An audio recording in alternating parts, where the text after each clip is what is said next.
రాగాలు తీసిన రైతన్న నేడు గాయాల పాలాయనే రాజులే బతికిన రైతన్న నేడు దారిలేనోడాయనే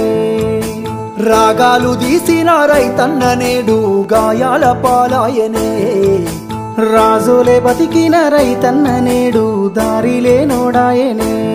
నాడు పచ్చని పంటల్లో నెలవంక తీరు నిలిసిన రైతన్న వాడిపోయి నేడు రాలిపోతున్నాడు ఎవ్వా